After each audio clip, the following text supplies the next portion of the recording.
So this morning, the NPR filed a federal lawsuit against the Trump administration in response to an executive order affecting their financial support. The Trump administration is canceling all federal contracts with Harvard University worth around $100 million in total. And French President Emmanuel Macron got smacked in the face by his wife, Brigitte Macron, on camera. Let's get into it. Welcome to Nelly Miranda.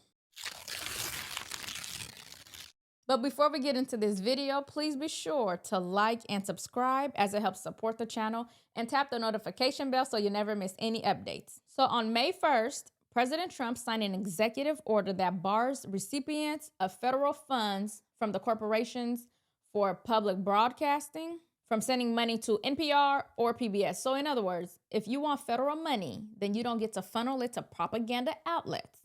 Naturally, NPR is having a meltdown. They filed a federal lawsuit calling the order retaliatory, viewpoint-based discrimination, and get this, a threat to their very existence. NPR's president, Catherine Marr, who has a long record of partisan speech policing, is now suddenly concerned about the First Amendment. Take a look at this clip just to see how left-leaning NPR actually is. Who is Uri Berliner? Mr. Berliner is a former senior editor. That's all? A former senior business editor for NPR. How long do you work at NPR? I believe he was there just over 25 years. 25 years? Award-winning journalist? Did he win any awards? Our time to Peabody Award? That's pretty important, isn't it? That is, absolutely. So pretty distinguished journalist, right? Certainly. And he wrote a long story about what you do at NPR. Is NPR biased? Congressman, I have never seen any instance of... Never? Of political bias determining editorial decisions, no. Well, Mr. Berliner, in his story last year, wrote, in the D.C. area, editorial positions at NPR, he said he found 87 registered Democrats, 0 Republicans. Is that accurate? We do not track the numbers or the voter registration, but I find that concerning. Was award-winning journalist who worked 25 years at NPR, Mr. Berliner, was he lying when he wrote that? I am not presuming such. I just we don't track that information about our journalists. 87 to 0, and you're not biased? I think that is concerning if those numbers are accurate. It's concerning. I mean, it wasn't 44-43. It wasn't 60-27. It wasn't 70-17. It wasn't even 80-7. It was 87 Democrats, 0 Republicans, and you say NPR is not biased. How about the big stories over the last few years? According to Mr. Berliner, again, he wrote on the Trump-Russia story, he wrote, at NPR, we hitched our wagon to Trump's most visible antagonist, Representative Adam Schiff. They said they interviewed him 25 times. Is that accurate? I was not there at the time, but those numbers sound accurate. Yes. Those sound accurate. But then he said when the Mueller report came out and they said, Robert Mueller said he found no evidence of collusion, he said, Russiagate faded from our programming. Is that accurate? Again, I was not there at the time. I couldn't say.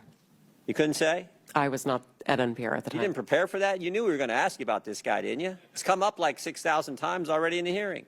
I just couldn't say whether it faded from our coverage, sir. How about this story? October 2020, the New York Post had the Hunter Biden laptop story, and one of those editors, I guess one of those 87 Democrat editors, said this: we don't want to waste our time on stories that are not really stories. We don't want to waste the listeners' and readers' times on stories that are just pure distractions. Was that a pure distraction story? Our current editorial leadership believes that that was a mistake, as do I. Yeah, the whole country knows that was a mistake. Definitely impacted the election, or I think it certainly impacted the election. How about the COVID origin story? That's a pretty big story too, right? Mr. Berliner said, we became fervent members of the team Natural Origin, even declaring that the lab leak was debunked by scientists. Turns out, though, the lab leak is what most people think actually caused the COVID virus.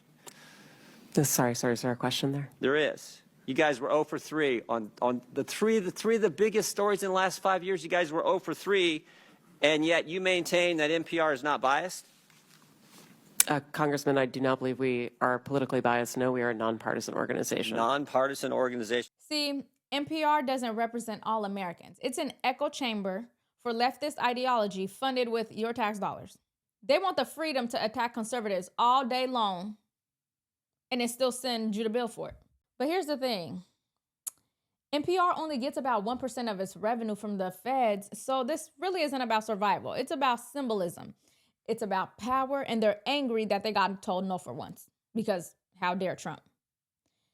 Public media should not be taxpayer subsidized if it can't provide balanced, neutral coverage. That's it. But in another bold move, the Trump administration is cutting every last federal contract with Harvard University. That's about $100 million in taxpayer money just gone. Agencies are now under instructions to find alternative vendors. Why? Well, according to officials, it's over Harvard's failure to uphold basic academic integrity. Whether it's the anti-Semitism festering on campus or the racial discrimination in admissions, Harvard's track record has been a disgrace for a long time. This is supposed to be an institution for higher learning, but yet it's behaving like training grounds for professional activists, race hustlers, and ideologues. I mean, for me, I think this move is necessary because we've poured billions into elite institutions while trade schools, apprenticeships, and real-world training programs are starving for funds. And with the rise of AI, many traditional institutional jobs are at serious risk, and Gen Z are on notice. Haley, I'm going to start with you as a resident Gen Zer. In your opinion, why do you think Gen Z is turning to trade jobs? I think it's been an actually pretty recent shift because I think I went to college myself. My husband also went to college and graduate school, but he actually did pursue a career in construction afterwards. So he is not usually using those degrees, but ironically, he finds his work now way more fulfilling than if he would have pursued a white-collar job.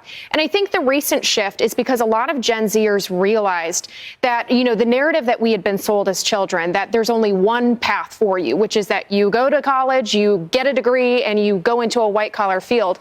It's just not realistic anymore. Number one, a lot of these young adults are having a very difficult time actually finding jobs in the white-collar workforce. And also, the purpose of education has changed so dramatically over the past several years that even if you believe that college is a good in and of itself, that it's a good thing to be able to go and study something that gives you meaning and purpose, most colleges don't offer that anymore. They're far more interested in indoctrinating students than they are actually in teaching them how to think for themselves. So there's really no deeper meaning to it anymore either. So young adults are looking elsewhere. Exactly. We'll still need plumbers, electricians, and construction workers. Let's pour into trade schools. Now, this moment right here has taken the internet by storm. French President Emmanuel Macron arrived in Vietnam with his wife, Brigitte, when she seemingly pushed his face away in what some called a playful gesture.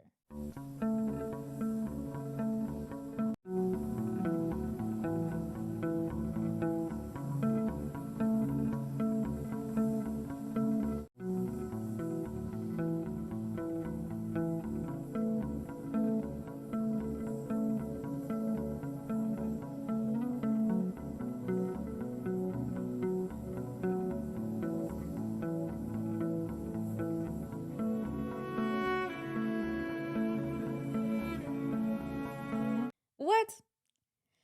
Listen, if that is playful, then remind me not to play with her. Because Macron later told the media it was just joking between spouses and warned people not to fall for geoplanetary disinformation. Seriously, he said that. So in other words, don't believe your own eyes. I'm looking at him. He was startled. His face expression said it all, but he gathered himself real quick.